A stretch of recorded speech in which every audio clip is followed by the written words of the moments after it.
it's April here. I am here to give you my May wrap-up. I'm here to give you my April wrap-up. I read 9 books this month, so let's get to them. The first book I read this month was Pines by Blake Crouch. This is the first book in the Wayward Pines trilogy. I wanted something fast-paced. I needed a little bit of sci-fi thriller in my life, and Blake Crouch is the one to go to for that. I've read his most popular books, Recursion, Upgrade, and Dark Matter. And so I thought I would just give this series a try. Really enjoyed this. I actually was reading this end of March and then finished it in the beginning of April. And once I finished it, I was like, I need to stop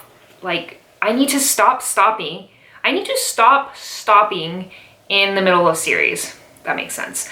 And continue the series and finish them, because a lot of times I'll read the first book and then I'll just forget about it or not pick up the rest of the series, and then years goes by and I just leave series hanging like that. So I was like, I'm going to continue. So I picked up the second book, Wayward, and the third book, The Last Town. I finished both of these as well. And this book series was so easy to read. It was so fast paced. I think I gave each of these books a 4 and the whole series a 4-star. This series was great because there was no weak book in these. Like, they were all really fun. Each one had its own kind of unique action plot going on and unfolding, and there was this big mystery that you're trying to figure out.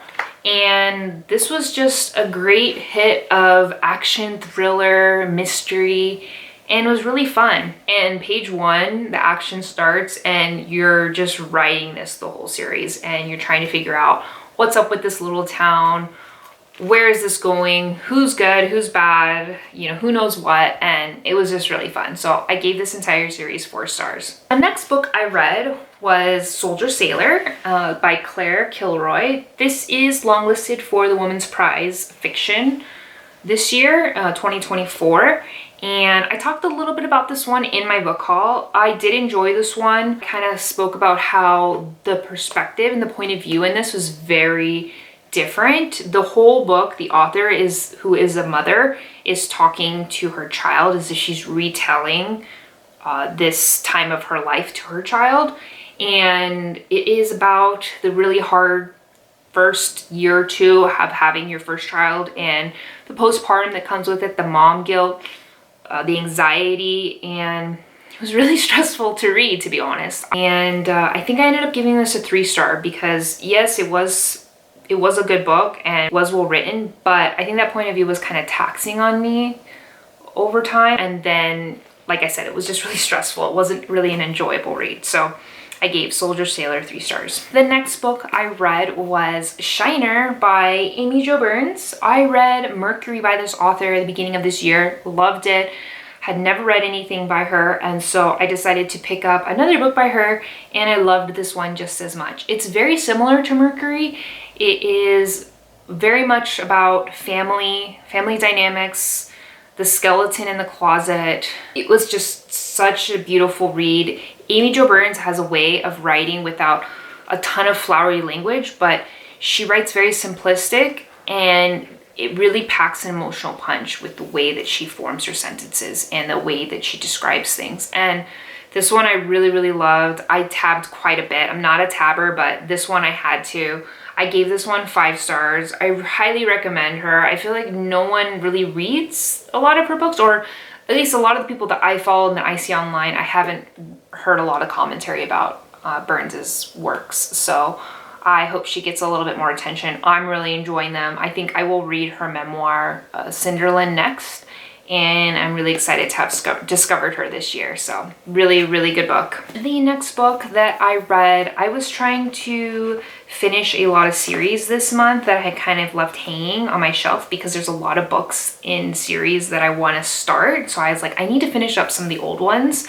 And the next book was Parable of the Talents, which is part of the Earthseed duology.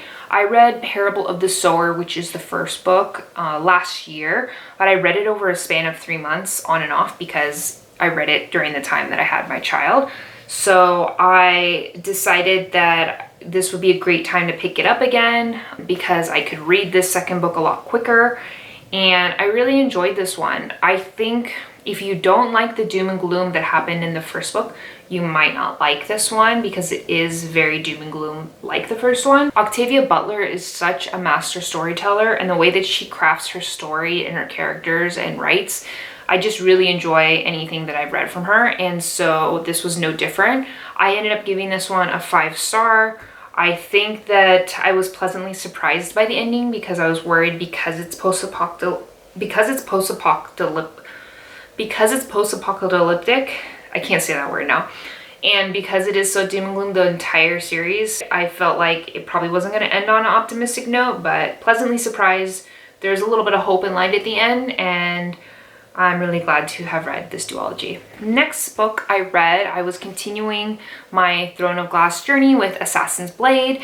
This year I am trying to read one book of Throne of Glass every month so that I could finish the series. The Assassin's Blade was the next one up for me. There is a lot of commentary on when to read this book because this is the prequel book to the rest of the series, but it did not come out before the first book. So it came out later in the publishing timeline of the series. And some people say read this first, some people say read this third, some people say read it fourth. I decided to read it fourth. I'm glad that I did that because this one was definitely slower for me. I think if I had read this one first, I wouldn't have had a lot of motivation and I wouldn't have had a lot of excitement to pick up the first book. I think reading this fourth like I did, it gave context to some of the stuff that I have read in the first 3 books so far. I will say this was slower, so it kind of did slow the momentum that I had coming off the third book, which was really exciting. So I will say this book I don't think is essential to read. I think it gives context to the story and the characters, but I don't think it was essential. And I know a lot of people will disagree with me, and a lot of people love this book and cried during this book, but for me, I appreciated the extra context, but like I said, I didn't need it. And because it slowed my momentum down with the series, I was like, was that necessary? So anyways, I ended up giving the Assassin's Blade 3 stars. I am excited though to pick up the 4th book and get back into the story since I felt like this was kind of a side quest for this series, and I want to get back onto that main quest. So like I said, 3 stars. It was fine, but I didn't feel like I needed it. The next book that I read was Acceptance, which is the 3rd book in the Southern Reach trilogy. A lot of you have probably heard of this trilogy because of the first book, Annihilation. The first book is Annihilation, the second book is Authority, and then this is the 3rd book, Acceptance. I see a lot of people read Annihilation, but not a lot of people continuing with this series, and so I had read Annihilation, given it a 5-star, I think a few years ago. Then I read Authority a couple years later and gave it 2 stars. And so I was really hoping that this being the last book would answer a lot of the questions that we had and would really pick up. But unfortunately, I ended up giving Acceptance 2 stars as well. There was some returning characters, but there was, quite a few new characters in this book, and there was a lot of time jumps, and for me, it was really hard to follow. I was really confused. If you've read any Jeff Vandermeer, then you know he kind of writes passively or ambiguously. And so on top of that, and the time jumps and the different characters, it was kind of hard for me to follow. I will admit I did have to look up the synopsis and the plot after I finished this book to see if I actually understood what happened. And I will admit I didn't catch a lot of what happened in this book, which was really unfortunate. I did find myself kind of like scan reading the last third, which probably didn't help. I was really kind of bored with it. I don't know, I was just kind of a little disappointed and let down. I will say not a lot of the answers that you're looking for are answered in this one. It's a lot of open-ended answers and conclusions, which I don't mind some of it, but a lot of it was that way. So yeah, a little disappointed in this one. I actually read, because I was looking up stuff about this series, that Jeff Vandermeer has decided to release a fourth book, which was not planned since this was originally just a trilogy, and it is called Absolution, and I think he is going to be working on that and publishing it in the next couple years. So I don't know if I will return to the series to read that or not, but it is tempting because I feel like maybe he will go back and answer some of the stuff that he left open-ended in this one. And then the last book I read was The Instrumentalist. It was an ARC that I read on my Kindle, and this one comes out, I believe, in August. I really enjoyed it. It is a historical fiction that follows a Italian composer named Anna Maria, and she is an orphan growing up in Italy around the times of a lot of famous Italian composers. And Anna Maria has this innate musical ability with the violin, and it follows her story from picking up the violin to using it as a way to get out of her situation, but also her trying to figure out if she will do whatever she can for herself to get her out of the situation, or if she will also sacrifice some of that to help the ones that she loves. So it's a really interesting story. A big critique I read about it was that with this one, the author imbued a lot of modern societal takes during a time in history that it wasn't a common thought process or a common way of thinking, mostly with just like feministic notions or, you know, women standing up for themselves. And throughout this book, Anna Maria does stand up for herself, and she does have a lot of feministic qualities about her and thought processes that are shown throughout the book. And the critique is you can't imbue those modern thought processes during a time when that wasn't common. And I understand that critique, but at the same time, I feel as though this is a historical fiction book. It is not a nonfiction. It's not a biography.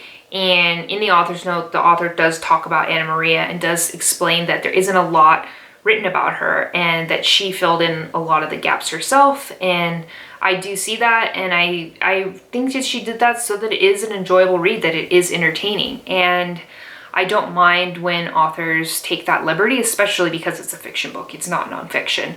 So I really enjoyed The Instrumentalist. It was kind of a different book that I wasn't really expecting to enjoy as much as I did, and I ended up giving it 4 stars.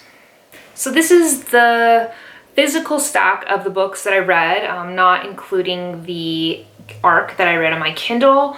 I had a really good reading month. I finished a lot of series, and I felt super productive this month. I'm really excited to see what I read next month. Thanks so much for watching, and I will see you in my next video.